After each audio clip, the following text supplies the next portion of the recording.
precio de la vivienda empieza a preocupar. The Economist decía, ¿por qué los precios de la vivienda vuelven a dispararse en Estados Unidos, en Canadá y en parte de Europa? ¿Qué está sucediendo en España? Miguel Cardoso, economista jefe para España de BBVA Research. Buenos días. ¿Qué tal? Buenos días. ¿Se está viviendo también en España un despegar de los precios de la vivienda otra vez?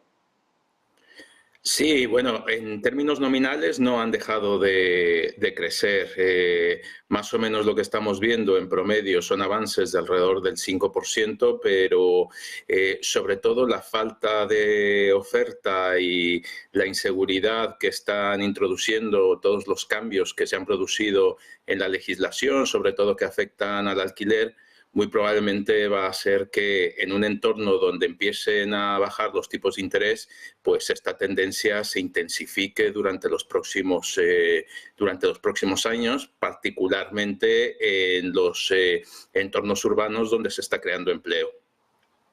¿Vivimos en una situación parecida a la que The Economist habla alrededor de Estados Unidos, de Canadá y de parte de Europa? ¿O el mercado español está más tranquilo y sobre todo no recuerda a tiempos pasados, sobre todo la gran crisis financiera? ¿Estamos en mejor posición que otros países europeos, Estados Unidos y Canadá?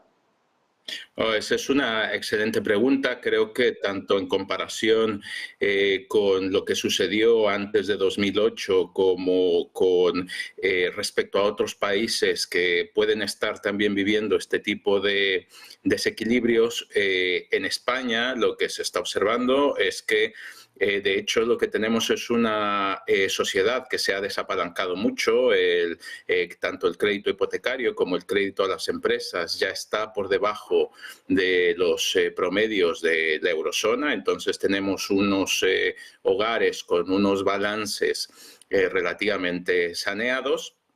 Tenemos unas empresas también en el sector de la construcción cuyo endeudamiento se ha reducido considerablemente. Hoy en día, por ejemplo, el crédito a los promotores pues solamente representa alrededor de un 5, un 6% del PIB, que es una cantidad considerablemente inferior al 30 y pico por ciento del PIB que alcanzó antes de la crisis. Entonces, en términos financieros, tanto hogares como empresas están en una mejor posición, por ejemplo, para endeudarse durante los próximos meses o poder soportar cualquier cambio en el contexto que se produzca.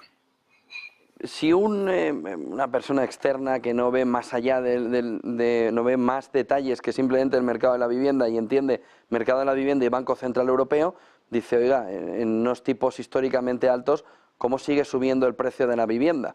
Lo que pasa es que hay que mirar mucho más allí, ¿no? Yo entiendo que la clave fundamental está en no tenemos sobreoferta como en 2008 y sí tenemos escasez.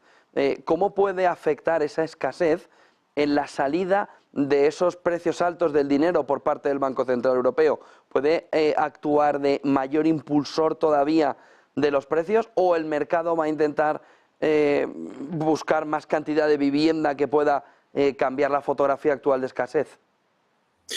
Bueno, esa es la pregunta hacia adelante. Nos podemos plantar precisamente en un escenario donde la política monetaria del BCE, que no se determina por lo que está sucediendo solamente en España, haga todavía que ese desajuste en los precios, ese incremento en los precios sea todavía mayor. Efectivamente, el resto de fundamentales que afectan a la demanda por vivienda, como es el empleo, la renta bruta disponible está creciendo, tenemos mayor inmigración, todo esto genera una demanda por vivienda que no se está viendo satisfecha. Para que el mercado responda a todo esto en términos de incrementar la oferta, lo que necesitan los promotores es mayor certidumbre. Es importante que esa ley del suelo, los cambios que se están proponiendo, pues puedan aprobarse lo más pronto posible para que toda esa inversión que está siendo retenida por temas puntuales, burocráticos o en este caso por la falta de certidumbre pueda responder y pueda llegar al mercado y limitar ese crecimiento en los precios y proveer a las personas de vivienda a precio asequible. En el lado del ciudadano, ¿no? Del comprador, pero en el lado del inversor, ¿cuáles son las ventajas y desventajas que en un entorno como el actual puede encontrar ahora mismo un inversor que diga, quiero protegerme de la inflación en lugar de con oro, por ejemplo, con vivienda? Es decir, estamos en un momento en el que también una parte de la inversión va a caminar hacia el entorno inmobiliario, siendo además como es España, ¿no? Muy de ladrillo. Sí, es muy probable. Alrededor de un 70% de la riqueza de los españoles está en activos inmobiliarios y es algo típico dentro de la eurozona. Normalmente, si uno ve, por ejemplo, lo que sucede en Alemania, pues la proporción es mucho más reducida y mucho más importante la riqueza que está en activos financieros. Es muy probable que, ya les digo, en un contexto donde los tipos de interés van a empezar a bajar, donde los rendimientos en los bonos en el soberano español también van a comenzar a reducirse, pues que haya esa búsqueda por rentabilidad en un entorno de limitada oferta de vivienda, pues esto va a ser una opción bastante atractiva. ¿Cuáles son las desventajas? La primera es que los cambios en la legislación del alquiler hacen que la rentabilidad de esos activos sea limitada. Solamente, o sea, aquí hay esta dualidad entre riesgo y rentabilidad, perdón, entre riesgo y seguridad, pues riesgo y rentabilidad se ha deteriorado, ¿no? Con la ley del alquiler se ha incrementado el riesgo de perder ese tipo de activos o de no rentabilizarlo tanto.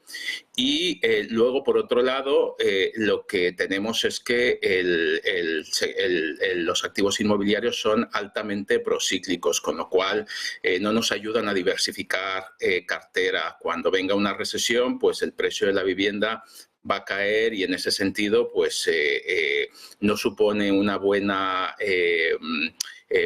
combinación, por ejemplo, pues para gente trabajadora que pierde el puesto de trabajo en una recesión y que por lo tanto al mismo tiempo pues puede tener dos shocks negativos. Muchísimas gracias, Miguel Cardoso, BBVA Research. Buen día y buen negocio. Buen día. Vamos a mirar también